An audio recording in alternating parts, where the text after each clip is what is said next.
কিছু কিছু গল্প থাকে মন থেকে ভালো লাগার মতো, যেগুলো খুবই অল্প সময়ের মধ্যে শেষ হয়ে গেলেও মনের মাঝে একটা আলাদা অনুভূতির তৈরি করে যায়। আজকের গল্পটাও ঠিক তেমনই। ছেলেটা কখনো বুঝতে পারেনি যে তার ছোটবেলার বান্ধবীটাই তার জীবনের প্রথম প্রেম, আর তাকে রেখে নাকি সে এদিক ওদিক তার সত্যিকারের ভালোবাসা খুঁজতে ছুটে বেরিয়েছে। আহা, কিছুটা স্পয়লার দিয়ে দিলাম তাই তো, কিন্তু যাক, মাঝে মাঝে গল্পের শুরুর দিকে কিছুটা স্পয়লার দিলেও সেটা গল্পের দিকে আপনার একটা আলাদা দৃষ্টি তৈরি করবে। বলছিলাম 2022 সালে মুক্তিপ্রাপ্ত ধানুষ এবং নিথিয়া মেননের একটা চমৎকার রোমান্টিক মুভি থিরুচিত্রা বালামের কথা। তাহলে চলুন ডুব দেওয়া যাক আজকের গল্পের গভীরে।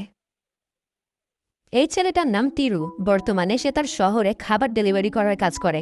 অবশ্য স্টুডেন্ট লাইফে সে খুবই ভালো একজন ছাত্র ছিল, কিন্তু আজ থেকে 10 বছর আগে একটা গাড়ি দুর্ঘটনায় নিজের মা আর ছোট বোনটাকে হারানোর পর থেকে এইচএসসি পরীক্ষা দেওয়ার পর সে আর কখনো ভার্সিটিতে ভর্তি হয়নি।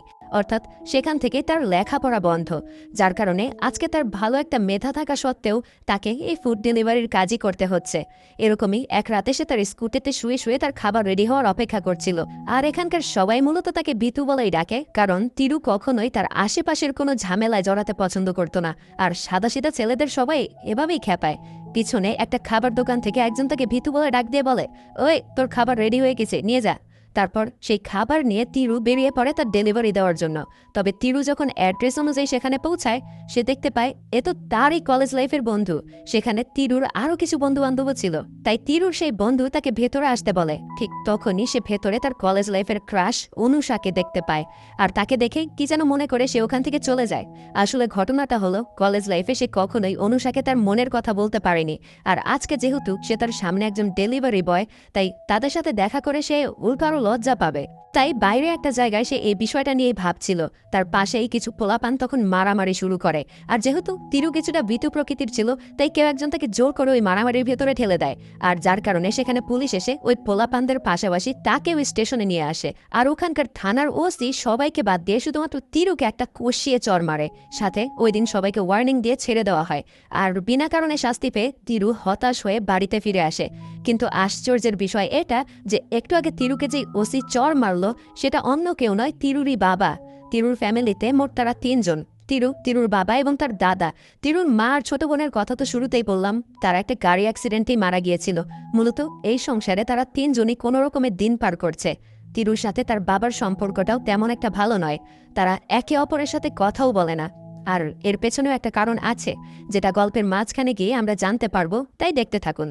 তারপর এই মেয়েটার সাথে পরিচয় হয়ে নিন। মেয়েটার নাম শোভা। তিরুরা যেই বিল্ডিংয়ে থাকে সেই বিল্ডিংয়েরই নিচতলায় তাদের বাসা। আর ছোটবেলা থেকেই তিরু এবং শোভা খুবই ভালো বন্ধু। পরদিন শোভা তিরুর সাথে তাদের বাড়ির মেন গেটে দেখা করে। প্রতিদিন এখানে দেখা না করলে যেন তাদের দিনটাই শুরু হয় না। শোভা তাকে জানায় যে তার জন্য নাকি কানাডা থেকে একটা চাকরির অফার এসেছে, কিন্তু সে নিজের পরিবারকে ছেড়ে কোথাও যেতে চায় না, যে বিষয়টা নিয়ে সে সিদ্ধান্তহীনতায় ভুগছে। তাই এই ব্যাপারে শোভা তিরুর ওপিনিয়ন জানতে চায়, তার এখন কি করা উচিত। তিরু বলে, তোর কাছে যা ভালো মনে হয় তুই তাই কর। যা শুনে নির্দিষ্ট কোনো ডিসিশন নিতে না পারায় শোভা কিছুটা আপসেট হয়ে অফিসের জন্য রওনা হয়। আর এদিকে তিরু তার বাইকে পেট্রোল ভরতে যায়, যেখানে আজকে হঠাৎ তার সাথে অনুষার দেখা হয়ে যায়।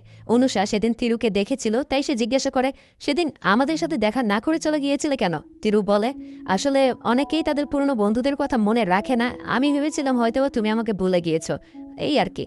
তখন অনুষা বলে, আরে তোকে কিভাবে ভুলবো, তুই তো ক্লাস টপার ছিলি আমাদের, কিন্তু তুই লেখাপড়া ছেড়ে দিলি কেন? কিন্তু তিরু কিচ্ছু বলতে পারে না। তাছাড়াও ডেলিভারির তাড়া থাকার কারণে তাদের কথাবার্তা এখানেই শেষ করতে হয়। চলে যাওয়ার আগে অনুষা তিরুর ফোন নাম্বার রেখে দেয় এবং বলে পরে কথা হবে না। আর রাতের বেলা শোভাকে সে আজকের ঘটনার কথা বলে, কিন্তু শোভা কিছুতেই বিশ্বাস করতে পারছিল না যে অনুষা নিজ থেকে নম্বর চেয়েছে। এই নিয়ে তাদের মাঝে কিছুটা এই সেই কথা হয়। ঠিক এরই মাঝে অনুষা তাকে কল করে বসে, আর শোভা তাকে জোর করে যেন সে কলটাকে লাউড স্পিকারে রাখে। জোরাজোরিতে তিরু স্পিকারেই কলটা রিসিভ করে। আসলে আজকে নাকি সকল ডেলিভারি বয়েজরা একটা ছোটখাটো আন্দোলন করছে, তাই কাউকে সে ডেলিভারির কাজে পাচ্ছিল না। সেজন্য অনুষা তিরুকে কিছু খাবার ডেলিভারি দিয়ে যেতে বলে। যা শুনে তিরু খুশিতে ডেলিভারি করতে রাজিও হয়ে যায়, কিন্তু শোভা তো বুঝে গিয়েছে যে অনুষা অনলি তাকে ইউজ করছে। কিন্তু তবুও সে সিরিয়াসলি তাকে কিছু বলে না, কারণ তাহলে ছেলেটার মন খারাপ হয়ে যাবে। সে বলে যে এখন বুঝেছি কেন তোর নম্বর চেয়েছিল সে। কিন্তু তিরু তার কোনো কথা কানে না নিয়ে বরং বেরিয়ে পড়ে ডেলিভারি করার জন্য। আর এদিক ওদিক ঘুরে বিভিন্ন রেস্টুরেন্ট থেকে খাবার কালেক্ট করে একদম শেষে সে অনুষার বাসায় গিয়ে পৌঁছায়। অনুষাও তাকে দেখে খুব খুশি হয়, তবে একদম শেষে খাবারের দামের সাথে সাথে সে তিরুকে কিছু টিপস দিতে ধরে, যেটা আবার তিরু মেনে নিতে পারে না। তিরু অনেক কষ্ট পায়, লাগবে না বলে মন খারাপ করে সেখান থেকে চলে যায়।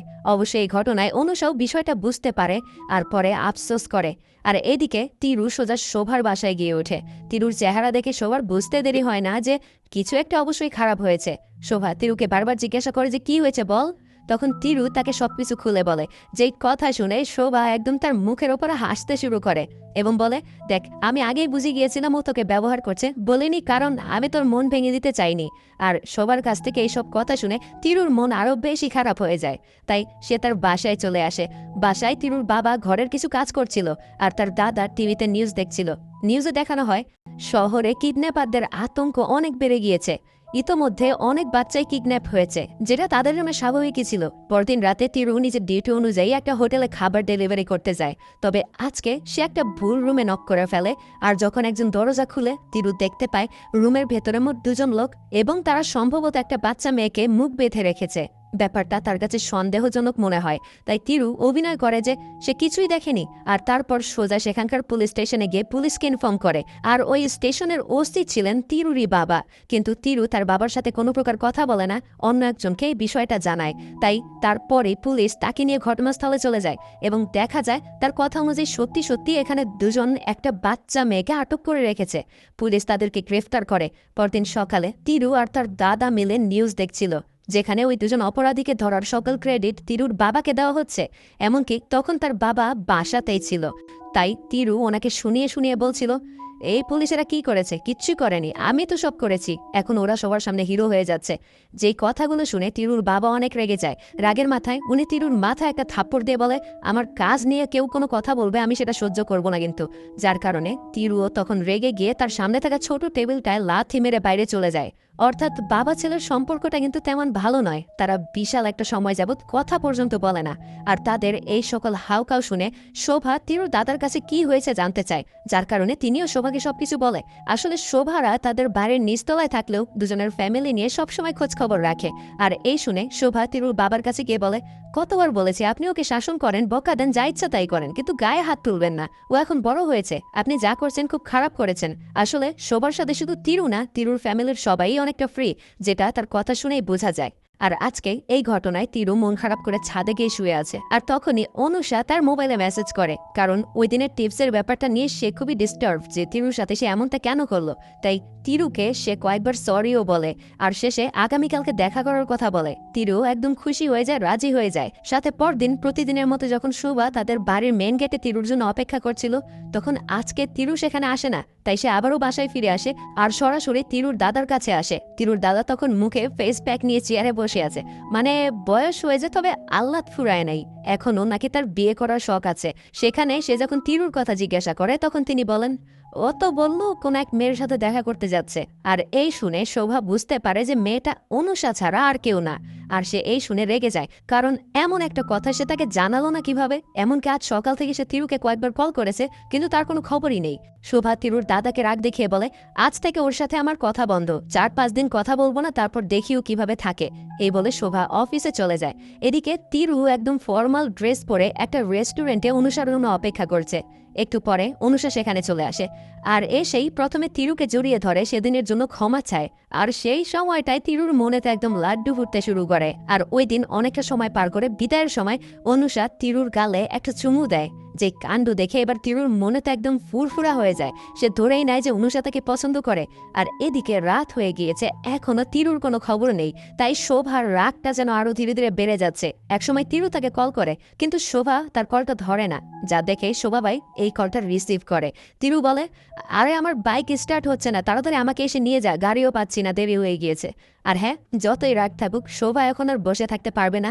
সে তার স্কুটি নিয়ে বেরিয়ে পড়ে। আর তার সাথে দেখা হলেও শোভা কোনো কথা বলে না। কিন্তু যখনই তিরু বলে যে অনুষা নাকি তাকে কিস করেছে, তখনই শোভার মাথায় আকাশ ভেঙে পড়ে। আরে কি বলছিস তুই, কিস করেছে মানে? তখন তিরু বলে, আরে ভয় পাস না, গালে করেছে। তখন শোভার জান ফিরে আসলো। ও, গালে কিস করা এগুলো তো নর্মাল, কিন্তু তিরু তো সেই অনেক কিছুর প্ল্যানিং অলরেডি করেই ফেলেছে। তাই ওখানেই রাস্তার মধ্যে তিরু খুশিতে নাচতে শুরু করে, যার কারণে একসময় শোভাও তার সাথে তালে তাল মেলায়, কারণ আগামীকাল তাদের এলাকায় একটা প্রোগ্রাম আছে যেখানে তাদের নাচতে হবে। এই বাহানায় প্র্যাকটিসটা হয়ে যাবে। পরদিন সেই অনুষ্ঠানে তিরু এবং শোভা ডান্স করছিল। আর ডান্সের মধ্যেই তিরু শোভাকে বলে যে সে নাকি অনুষাকে প্রপোজ করতে চায়, কিন্তু কিভাবে করবে বুঝতে পারছে না। শোভা বলে, আরে মেয়েরা কবিতা অনেক পছন্দ করে, তুই ওকে নিয়ে একটা কবিতা লিখে তারপর প্রপোজ কর। যা শুনে সকালবেলায় তিরু একটা রেস্টুরেন্টে আবার অনুষাকে ডেকে আনে। আর প্রথমে তার জন্য একটা কবিতা শোনায়, কিন্তু অনুষার কাছে এসব ফানি মনে হয়। আর যখন তিরু তাকে সিরিয়াসভাবে বলতে শুরু করে যে এটা মজা নয়, আমি তোমাকে ক্লাস 6 থেকে পছন্দ করি, তখন অনুষা যেন একদম অবাক হয়ে যায়। সে বলে, আমি তো তোমাকে ওই চোখেই দেখি না, আর ভালোবাসা তো দূরেরই কথা। আসলে এই কয়দিন অনুষা তার সাথে যতটা ফ্রি হয়েছে তার কারণ ছিল অনলি বন্ধুত্ব। তাছাড়া সেদিনের চুমু আর জড়িয়ে ধরার বিষয়টা অনুষার জন্য একটা নর্মাল বিহেভিয়ার ছিল। সে তাকে সরি বলতে চেয়েছিল, যে বিষয়টা আজকে অনুষা তাকে খুলে বলে, যার কারণে এখানে তিরু তার জীবনের প্রথম ছ্যাঁকা খায়। তখনই এই বলতে বলতে অনুষার মোবাইলে একটা কল চলে আসে, তাই সে তিরুকে বিদায় জানিয়ে চলে যায়। রাতের বেলা তিরু আর শোভা তিরুর দাঁত আর চিলেকোঠায় বসে বিষয়টা নিয়েই কথা বলছিল। সেখানে শোভার কাছে সে সবকিছু শেয়ার করে। শোভাও তিরুর মনটা ভালো করার চেষ্টা করে, কিন্তু তার মন তো ভীষণ খারাপ। কিছুক্ষণ পর শোভা তার বাসায় চলে যায়, আর তিরু তার রুমে বসে গান শুনতে থাকে আর মাঝরাতে তার দাদার সাথে দুষ্টু পানি খায়। তার পরদিন সকালে শোভার ছোট ভাই তিরুর সাথে দেখা করতে আসে। সে বলে, আরে ভাইয়া জানো, আমি এতদিন ধরে আমার অফিসের যে মেয়েটাকে পটানোর চেষ্টা করছিলাম, আজকে ওই মেয়েটা রাজি হয়েছে। আর এই উপলক্ষে সে আজকে তিরুর জন্য একটা কেক বানিয়ে নিয়ে এসেছে। আর তার এইসব কথা সহ্য করতে না পেরে তিরু ওই কেক তার মুখেই মেরে দেয়। আর সে নিচে গিয়ে দেখতে পায় শোভা আসলে তার ভাইকে এটা শিখিয়ে দিয়েছিল যেন সে তিরুকে বিরক্ত করতে পারে, যাতে করে তিরু তার পিছু করতে করতে দুজন একটা পার্কে গিয়ে থামে। পার্কে শোভা তাকে সান্ত্বনা দেয়। সে বলে, ওই মেয়েটা তোর জন্য ঠিকই ছিল না, তোর থেকে ভালো ছেলে এই পৃথিবীতে একটাও নেই, চিন্তা করিস না, তুই ওর থেকে ভালো মেয়ে পাবে। এইসব শুনে তিরুর মনটাও খুশি হয়ে যায়। কিন্তু তখনই সে আবার বলে, আরে বেটা, এতক্ষণ মজা করছিলাম। মানে তাদের মধ্যে এই হাসি তামাশা দুষ্টুমিষ্টি ঝগড়া লেগেই থাকে। তার কিছুদিন পরে সবকিছু ঠিক হলে তিরু আর শোভা মিলে একটা থিয়েটারে মুভি দেখতে যায়। আর কাকতালীয়ভাবে ওই একই থিয়েটারের পেছনের সারিতে অনুষা আর তার কিছু বন্ধুরাও ছিল। এক পর্যায়ে তিরু পপকর্ন কিনতে বাইরে যায়। তখন ওরা তিরুকে লক্ষ্য করে, কিন্তু তিরু তেমন কোনো রিয়েক্ট করে না। সে পুনরায় তার সিটে গিয়ে বসে। আর তারপরে পেছন থেকে তারা কয়েকজন তিরুকে নিয়ে মজা করতে শুরু করে। অবশ্য কথাগুলো তারা ইনডাইরেক্টলি বলছিল, কিন্তু বলছিল তিরুকে নিয়েই, যেটা তিরু বুঝতে পারে কিন্তু কিছু বলে না। অনুষা ওদেরকে থামানোরও চেষ্টা করে, কিন্তু কোনো লাভ হয় না। মুভি দেখে বের হওয়ার পরও ওরা দূর থেকে তিরুকে নিয়ে বাজে কথা বলতে থাকে, যেখানে তিরু তাদের কিচ্ছু বলে না। কিন্তু এগুলো একসময় শোভা আর সহ্য করতে পারে না। শোভা ওখানে গিয়ে তাদেরকে ধমকাতে শুরু করে যে তারা এমন কেন করছে, যার কারণে তখন শোভার সাথেও ওদের তর্কাতর্কি শুরু হয়। ওরা শোভার সাথেও খারাপ ব্যবহার করে, কিন্তু তখনও তিরু তাদেরকে কিচ্ছু বলে না। তিরু শোভাকে নিয়ে বাসায় চলে আসে, আর বাড়ির গেটের সামনে শোভা তিরুর সাথে রাগারাগি করে আর বলে, ওরা তোর সাথে খারাপ ব্যবহার করেছে, আমার সাথেও করেছে, কিন্তু তুই ওদের কিছু বললি না কেন? আঙ্কেল ঠিকই বলেছে, তুই একটা ভীতু। তিরু বলে, তুই তো জানিস আমি কেন ভয় পাই, তারপরও তুই না জানার মতন কেন করিস? কিন্তু তবুও শোভা তাকে রাগ দেখেই কথা বলে। তাই এবার তিরু তাকে বলে দেয়, আমার সামনে থেকে চলে যা, তুই আর কখনো আর সামনে আসবি না। শোভা মন খারাপ করে চলে যায়। পরদিন বাসায় তিরু তার বাবার ইউনিফর্ম আয়রন করছিল, সাথে তার বারবার শোভার সাথে ঝগড়ার কথা মনে পড়ছিল। সে বুঝতে পারে তার শোভার সাথে এমনটা করা উচিত হয়নি। অন্যদিকে এখানে যে তার বাবার ইউনিফর্মটা পরে যাচ্ছে, এটা সে লক্ষ্যই করেনি। রাতে যখন তিরুর বাবা তার ইউনিফর্মটা চেক করে, তখন সে দেখতে পায় তার ইউনিফর্মটা পুড়ে গিয়েছে। তাই সে বাসায় চিল্লাপাল্লা শুরু করে। এদিকে তিরুর দাদা বুঝতে পারে যে এটা তিরুর কাজ। সে বলে ওঠে, আমার হাতে হয়েছে, এটা বয়স হয়েছে তো কিছু বুঝতে পারিনি, পুড়িয়ে ফেলেছি। তিরুর বাবা তাকে বলে, যেটা পারেন না সেটা করতে যান কেন? এই বলে তাকেও কিছুটা রাগ দেখাতে শুরু করে।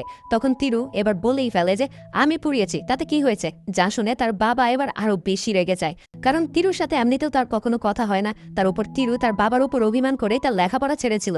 তাই এখন নিজের জীবনে কিছু করতে না পারায় তিরুর বাবা এমনিতেই তার প্রতি অনেক রাগ।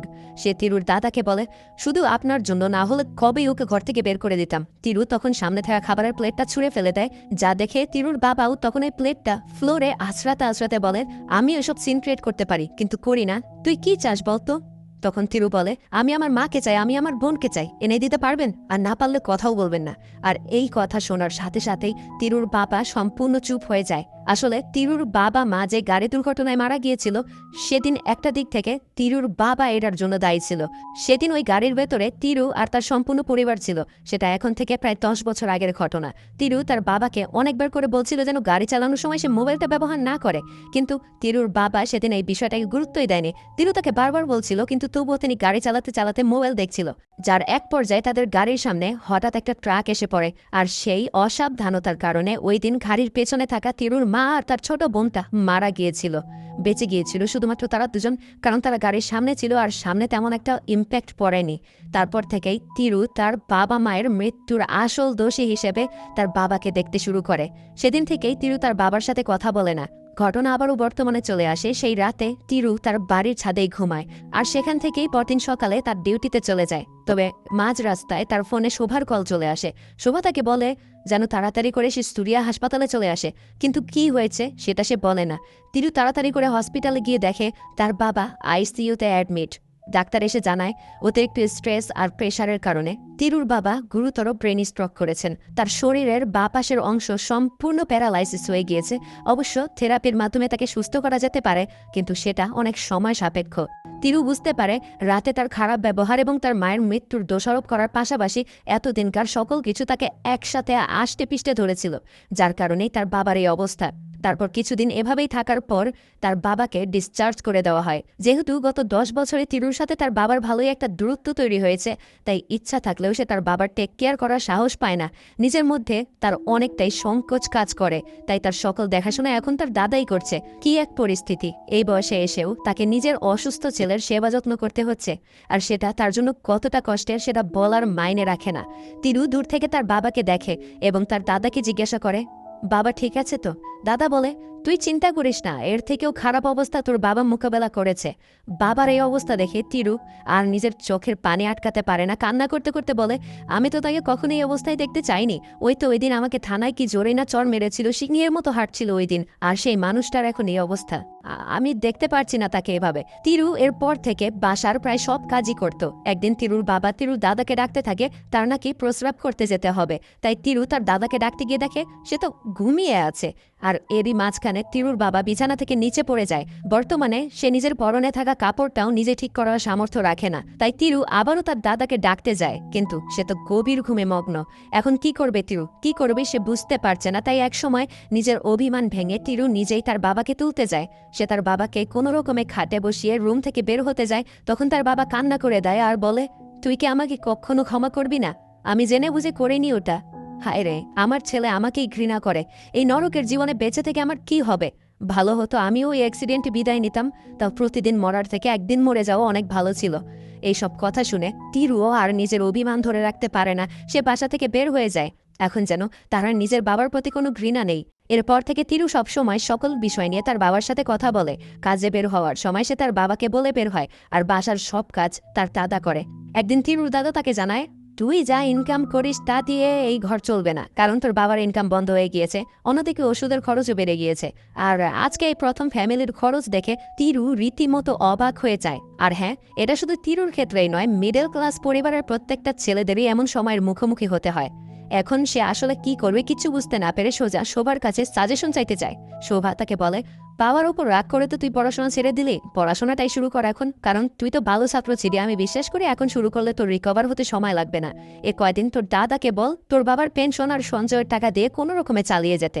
যেই বিষয়টায় তিরুও সিদ্ধান্ত নিয়ে নেয়। তিরু আবারও পড়াশোনা শুরু করে। তিরুর বাবা তার দাদাকে জিজ্ঞাসা করে, তিরু এসব কি করছে? তখন তিনি জানান ও আবার পড়াশোনা শুরু করেছে। তিরুর বাবা বলে, আমি তো প্রতি মাসে ওর জন্য অ্যাকাউন্টে টাকা জমা করে রেখেছি, এইগুলো দিয়ে ও একটা ছোটখাটো বিজনেস শুরু করতে পারে। কিন্তু তখন তিনি বলে, আমি তো জানি, কিন্তু ওর তো আগে পড়াশোনাটা শেষ করা দরকার। এজন্যই তো আমি শোভাকে দিয়ে ওর পড়াশোনাটা আবার শুরু করেছি। অর্থাৎ তিরুর দাদা এই কথাটা শোভাকে শিখিয়ে দিয়েছিল, তাই শোভা তাকে এমনটা বলেছে। তাছাড়াও বর্তমানে তিরু সবসময় এখন তার বাবার খেয়াল রাখে। বিকালে তাকে নিয়ে পার্কে যায়। তার কিছুদিন পর তিরুর বাবা আর তার দাদা একটা ইনভিটেশন কার্ড নিয়ে কথা বলছিল। আসলে তিরুর নানা বাড়ি থেকে নাকি একটা বিয়ের দাওয়াত এসেছে। তবে তিরুর বাবা কিভাবে ওই দাওয়াতে যাবে সেটা বুঝতে পারে না, কারণ তিরুর মাকে হারানোর পর থেকে সে আর কখনোই ওই বাড়িতে যায়নি। কারণ তিরুর বাবা ভাবতেন তিরুর নানা নানি হয়তোবা তাদের মেয়ের মৃত্যুর জন্য তাকেই দায়ী করে রেখেছে। কিন্তু ইদানিংকালে নিজের ছেলের সাথে হওয়া ঘটনা থেকে তিনি সিদ্ধান্ত নেন এবার যাই হোক তিনি তাদের সাথে দেখা করবেন। তারা তিনজন এবং শোভা ট্রেনে রওনা হয়। আসলে শোভা নাকি অফিস থেকে ছুটি পেয়েছে, আর তাছাড়াও গ্রামে তিরুর খালাতো ভাইয়ের সাথে যে মেয়েটার বিয়ে হচ্ছে সেই মেয়েটা আসলে শোভার বান্ধবী, কারণ তিরুর নানাবাড়ি যে গ্রামে ওই গ্রামেই শোভার দাদু বাড়ি। তাই তাদের যাত্রা শুরু হয়। ট্রেনে তিরুর দাদু তার বিয়ের প্ল্যান সম্পর্কে জানতে চাইলে তিরু বলে সে অ্যারেঞ্জ ম্যারেজ করবে, কারণ গতবারের অভিজ্ঞতা থেকে তার শিক্ষা হয়ে গিয়েছে। তবে তিরুর দাদু তাকে বলে দেখিস এই বিয়ে শেষ করে বাড়ি যাওয়ার আগে তুই একটা মেয়ে খুঁজে পাবি। তাতে তিরু অবাক হয়। তারপর তিরু আর তার বাবা দাদা তার নানুবাড়ি পৌঁছে যায়, আর ভেতরে ঢুকতেই তারা সবাই আবেগে আপ্লুত হয়ে পড়ে। আসলে তিরুর বাবা যা ভেবেছিল তার ঠিক উল্টোটা ঘটে। তিরুর নানা নানু তাদেরকে সাদরে গ্রহণ করে নেয়। তারা বলে তোমরা এতদিন আমাদের সাথে যোগাযোগ রাখুনি, এটা খুবই কষ্টের ছিল। তোমরা ছাড়া আমাদের মেয়ের কে ছিল? তোমরাই তো আমাদের মেয়ের স্মৃতি। এসব শুনে তিরুর বাবা নিজের চোখের পানি ছেড়ে দেয়। তারপর শ্বশুর বাড়িতে তিরুর বাবার আপ্যায়নে কোনো ত্রুটি রাখা হয় না। রাতের বেলায় তিরুর নানু শোভা আর তিরুকে তিরুর মায়ের ছোটবেলার এবং তার বিয়ের কিছু ছবি দেখায়। অন্যদিকে তিরুর বাবা তার শ্বশুরের সাথে কথা বলছিল। এত বছর পর যেন তার বুক থেকে একটা বিশাল পাথর নেমে গেল। এক অন্যরকম আনন্দ কাজ করছিল তার মধ্যে। পরদিন গোসল করার সময় অদ্ভুতভাবে তিরুর বাবা হাত পায়ে কিছুটা বোধ শক্তি ফিরে পেতে শুরু করে। সে নিজের পায়ে দাঁড়াতে চেষ্টা করলে সেটাও সফল হয়। তবে এখনও স্বাভাবিক হতে তার অনেক সময় লেগে যাবে। পরে বিয়ের কার্যক্রম শেষ হওয়ার পর সেখানে কনের ফ্রেন্ডস এবং কাজিনরা মিলে একটা নাচ উপস্থাপন করে। ওইখানে রজনী নামক একটা মেয়েও ছিল। তবে সে তার নাচের স্টেপে অনেক ভুল করছিল। সে তার নাচের স্টেপগুলো ভুলে গিয়েছে, যেটা তিরু খেয়াল করে। আর ওইখানে ওই মেয়েটাকে দেখে তিরু তাকে মনে ধরে যায়। আর তিরু যেহেতু সব কথা শোভার কাছে শেয়ার করে, তাই তার এই পছন্দের কথাও সে শোভাকে জানায়। শোভা হাসতে হাসতে তাকে বলে দেখ তোর দাদার জন্য এই মেয়েটা বেশ ভালো হবে, তোর জন্য নয়। তারপর মন্দিরে পুজো দিতে গিয়ে সে রজনীকে দেখতে পায়। শোভা তিরুকে ওই মেয়েটার সাথে কথা বলার জন্য সাজেস্ট করে যা কথা বল, মনের ভিতরে সংকোচ রাখিস না। কিন্তু সে কি বলবে সেটাই বুঝতে পারে না। তাই রজনীর সামনে গিয়ে সে হুট করেই তাকে বলে ফেলে কালকে তোমার নাচটা খুবই সুন্দর ছিল। কিন্তু তিরু কিছু বুঝে ওঠার আগে রজনী কান্না করতে শুরু করে আর ওখান থেকে চলে যায়। আসলে গতবার তার নাচ ভালো হয়নি সেটা সে বুঝতে পেরেছে, কারণ সে নাচের স্টেপগুলো ভুলে গিয়েছিল। আর যখন একটা র্যান্ডম ছেলে এসে তার নাচের প্রশংসা করছে তখন তার মনে হচ্ছে যেন ছেলেটা তার গতবারের পারফর্ম নিয়ে আসলে মজা করতে এসেছে। তাই সে এভাবে কান্না করতে করতে চলে গেল, যার কারণে এবার তিরু কিছু বুঝতে না পেরে শোভাকে এসে দোষ দেয় যে তার কথা তো এই মেয়েটার সাথে কথা বলতে গিয়েছিল সে, আর এই কারণে সে মেয়েটা এখন কান্না করতে উঠতে চলে গেল। আর এই কথা শুনে এবার শোভাও তার সাথে অভিমান করে আর সেখান থেকে চলে যেতে ধরে। দেখো কাণ্ড, ছেলেরা যে কই যাবে সেটাই বুঝে উঠতে পারছে না। তাই সেখানে শোভার মন ভালো করার জন্য তিরু ওখানে সবাইকে নিয়ে শোভার জন্য একটা গান গাইতে শুরু করে। তারপর সেদিন সে তার ছোট মামার সাথে খাতির জমায়। তবে মামা তো মনে করেছিল বাতি যাওয়াইতে বা গ্রাম নিয়ে কিছু জিজ্ঞাসা করবে বা অন্য কিছু নিয়ে জিজ্ঞাসা করবে, কিন্তু সোজা যে একটা মেয়ের কথা বলবে এটার আশা সে রাখেনি। সেদিনই রাতের বেলা তিরু আবারও তার ওই মামাকে ডিস্টার্ব করতে চলে যায়। আর এবার এই ক্যাচালে মামা তাকে ওই মেয়েটার রুমের পেছনেই নিয়ে যায়। আর এখানে এই সময়ে তাকে দেখে রজনী তো অবাক। তিরু তাকে জিজ্ঞাসা করে তুমি মন্দিরে আমার কথায় কান্না করে দিয়েছিলে, তার জন্য সরি। আর হ্যাঁ, সত্যি তোমার নাচ কিন্তু অনেক সুন্দর ছিল। এই কথা শুনে রজনী কিছুটা মুচকি হাসে। তারপর তাদের মধ্যে আরও বেশ কিছু কথাবার্তা হয় আর দেখতে দেখতে বিয়েটাও শেষ হয়ে যায়। এদিকে তিরু মন খারাপ করে বসেছিল, কারণ আজকেই তাকে তাদের বাড়িতে ব্যাক করতে হবে। কিন্তু সে এখনও রজনীর সাথে ভালোমতো বন্ধুত্বই করতে পারল না, এমনকি সে নিজের মনের কথাও বলতে পারল না। তখন এই দেখে শোভা রজনীকে তার সাথে করে তিরুর কাছে নিয়ে আসে। তিরু রজনীকে বিদায় জানায় আর বলে আসলে তোমার সাথে তো তেমন কথাই হলো না, তা তোমার নাম্বারটা দিলে আমরা যোগাযোগ রাখতে পারবো। কিন্তু রজনী তাকে উল্টো বলে দেয় তোমার সাথে আমার যোগাযোগ রাখতে হবে কেন? যেটা শুনে তিরুর আর কিচ্ছু বলার থাকে না। অর্থাৎ এই নিয়ে সে দ্বিতীয়বারের মতো ছ্যাগা খেলো। ট্রেনে তিরু তার দাদার সাথে দুষ্টু পানি খায় আর বলে আরে তুমি তো বলেছিলে বিয়ে শেষ হওয়ার আগে আমি একটা মেয়েকে খুঁজে পাবো, কিন্তু কোথায়? কাউকে তো পেলাম না। তখন তার দাদা বড়ই আফসোস নিয়ে বলে তোরা আজকালকার ছেলে মেয়েরা কিচ্ছু বুঝিস না। দেখে পছন্দ হলেই প্রেম করতে চাস, বিয়ে করতে চাস, কিন্তু একটা সম্পর্ক গড়তে যে একে অপরকে বোঝার চেষ্টা করতে হয় সেটাই বুঝিস না। যে তোকে সব থেকে ভালো বুঝে, সব থেকে বেশি কেয়ার করে, সেটাই তোর সত্যিকারের ভালোবাসা। খুঁজে দেখ তোর সেই ভালোবাসাটা আসলে কে। আর তিরু যখন এমন একটা মানুষকে খুঁজতে শুরু করে তখন সেখানে তার সমস্ত ভাবনায় সে শুধু একজনকেই দেখতে পায়, সেটা হলো শোভা। আর সে যখন পেছনে ফিরে শোভাকে দেখে তখন তার মধ্যে যেন এবার একটা আলাদা ফিলিংসের জন্ম হয়। কিন্তু সে তার দাদাকে বলে আরে ও তো আমার বন্ধু, তুমি আমাদের মধ্যে ঝামেলা পাকিও না তো। কিন্তু পরের সময়গুলোতে সে কখনোই তার কোনো কাজে মনোযোগ দিতে পারছিল না। তার মাথায় শুধুমাত্র একটাই কথা বারবার ঘুরতে থাকে যে আসলেও কি শোভাই তার জীবনের সেই মানুষটা যাকে সে এতদিন ধরে বাহিরে খুঁজে এসেছে? কারণ শোভা শুধু তাকেই নয়, বরং তার পরিবারকেও এমনভাবে কেয়ার করে যা অন্য কারো কাছ থেকে সে আশাও করতে পারবে না। আবার পাশাপাশি তিরুর দাদাও তিরুকে এই বিষয়টা নিয়ে উস্কানি দিতে শুরু করে, যার কারণে একসময় এই দ্বিধাদ্বন্দ্বের কারণে সে একদিন শোভাকে তাদের বাড়ির ছাদে রেখে আনে। আসলে তিরুর সাথে আজ পর্যন্ত যা সব হয়েছে তার সবই সে শোভার সাথে শেয়ার করেছে, তাই তার মনের এই চিন্তাটাকেও সে আর চেপে রাখতে পারে না। সে শোভাকে সরাসরি প্রপোজ করে না, সে শুধুমাত্র তার মনে তাকে নিয়ে কি চলছে এই বিষয়টার প্রকাশ করে, যা শুনে শোভা একদম অবাক হয়ে যায়। তারপর তিরু একদম শেষে তাকে বলে, দেখ, যদি আমরা বিয়ে করে নেই তাহলে কেমন হবে রে? যা শুনে তখন শোভা তাকে বলে, এগুলো কি বলছিস? তুই জাস্ট আমার ভালো বন্ধু, প্লিজ সেটাকে নষ্ট করিস না। তোর মাথা থেকে এগুলো ঝেড়ে ফেল, কারণ সেটা সম্ভব নয়। আর এখন তুই যা বলেছিস সব ভুলে যা, আমিও ভুলে যাব, আর নিজের পড়াশোনায় ফোকাস কর। কথা বলে শোভা চলে যায়। দেখো কাণ্ড, ছেলেটা অবশেষে তার কাছের বান্ধবীটার কাছ থেকেও ছ্যাঁকা খেলো। আর এই সব কিছু হয়েছে তার দাদার জন্য। সে ঘরে গিয়ে তার দাদাকে ধরে আর বলে, তোর জন্য এসব হয়েছে। আমার অন্তত একটা বন্ধু ছিল, সেটাও এখন কি হবে কি জানি। আর তিরুর দাদাও তো বুঝতে পারছে না। কি হলো বুঝতেই তো পারলাম না। তারপর এই ঘটনায় তিরু যেন কেমন হয়ে যায়। সে শোভার সাথে তেমন আর কথাবার্তা বলার সাহস পায় না। শোভা প্রতিদিন তার জন্য তাদের মেন গেটে অপেক্ষা করে, কিন্তু তিরু তার সাথে দেখাই করতে আসে না। শোভা তাকে মেসেজ করে, কল করে, কিন্তু তিরু তার কোনো কিছুর অ্যান্সার করে না। আসলে সে যে কিভাবে এখন শোভার সাথে দেখা করবে, কোন মুখ নিয়ে দেখা করবে, সেটাই সে বুঝতে পারছে না, যেটা শোভাকেও অনেক কষ্ট দেয়। শোভা তো মেনে নিয়েছে বিষয়টা, যাক সে ভুলে গিয়েছে, কিন্তু তিরু কেমন যেন হয়ে গিয়েছে। সে শোভার সাথে দীর্ঘ অনেকগুলো দিন হয়ে যায় দেখা করে না। মাঝখান থেকে শোভার অফিস থেকেও তাকে বারবার জিজ্ঞাসা করা হয়েছে তার নাকি কানাডা শিফট হওয়ার এটাই লাস্ট চান্স। সেখানেও সে এতদিন যেখানে কোনো সিদ্ধান্ত নিতে পারেনি, এখন সে সিদ্ধান্ত নিয়ে নেয় সে চলে যাবে। এই বিষয়টা নিয়ে সে নিজের পরিবারকেও জানায়। তার পরিবার থেকেও কেউ চায় না যে শোভা কানাডা চলে যাক। আর হ্যাঁ, তার এমন সিদ্ধান্তের পেছনে মূল কারণটাই হলো তিরুর এমন বদলে যাওয়া। সেদিন এই খবরটা তিরুর কানেও আসে, শোভা নাকি কানাডা চলে যাবে, কিন্তু তিরু তবু শোভার সাথে দেখা করে না। তাই এই বিষয়টা বুঝতে পেরে তিরুর বাবা সেদিন রাতে তিরুকে নিয়ে বাইরে এক জায়গায় খেতে যায়। আর সেখানে তাকে বলে, দেখ, এটা কিন্তু নতুন কিছু না। জানিস, হসপিটালে যেদিন শোভার জন্ম হয়েছিল সেদিনই তোর মা বলেছিল আমার ছেলের বউ আসলো অবশেষে, তাই হাল ছেড়ে দিস না। তোর মাকে রাজি করাতেও কিন্তু আমার অনেক খাটনি পোহাতে হয়েছিল, তাই একবার ওকে বোঝার চেষ্টা কর যে ও আসলে কি চায়। 10টা বছর তোর সাথে কথা বলতে পারিনি বলে আমাদের সম্পর্কটা কোথায় গিয়ে ঠেকেছিল সেটা যেন শোভার সাথে না হয়, সেদিকে খেয়াল রাখিস। তারপর তারা কথা বলতে বলতে বাড়ি ফিরছিল। আর মনে আছে, গল্পের শুরুতে তিরুর বাবা তিরুর দেওয়া তথ্যের মাধ্যমে একটা কিডন্যাপারকে গ্রেফতার করেছিল? হ্যাঁ, সে এখন জেল থেকে কিভাবে যেন ছাড়া পেয়েছে। আর গত অনেক দিন ধরেই তিরুর বাবাকে সে খুঁজছিল, যেখানে আজকে রাতে এই শুনশান রাস্তায় সে তাকে পেয়েছে। আর নিজের হাতে একটা চাকু নিয়ে ওই কিডন্যাপার তাকে মারার জন্যই আসছে। যা বুঝতে পেরে তিরু তাকে আটকাতে যায়, কিন্তু কোনো লাভ হয় না, উল্টো মার খেয়ে জখম হয় সে। কারণ তিরু সেই শুরু থেকে এই বিষয়গুলোতে খুবই ভয় পায়। কিন্তু যখন কিডন্যাপার তার বাবার বুকে লাথি মারে আর তাকে মারতে ছুরি নিয়ে এগিয়ে যায়, তখন এই তিরু তাকে ধাক্কা দিয়ে রাস্তায় ফেলে দেয় আর তাকে এলোমেলোভাবে মারতে শুরু করে। কিন্তু ওই কিডন্যাপারের সাথে সে পারে না। কিন্তু এক সময় তিরু যখন বুঝতে পারে যে এবার কিছু করতে না পারলে তার বাবাকে হয়তোবা সে হারাবে, তখন তার মধ্যে একটা আলাদা সাহস আসে। সে ওই কিডন্যাপারকে ধাক্কা দিয়ে ফেলে দেয় আর তাকে আবারও এলোমেলোভাবে মারতে শুরু করে। এদিকে তিরুর বাবা তো আগে থেকে অসুস্থ ছিল, তাই সে কিছু করতে পারে না। কিন্তু তিরুর তার প্রতি এমন ভালোবাসা দেখে সে অবাক হয়।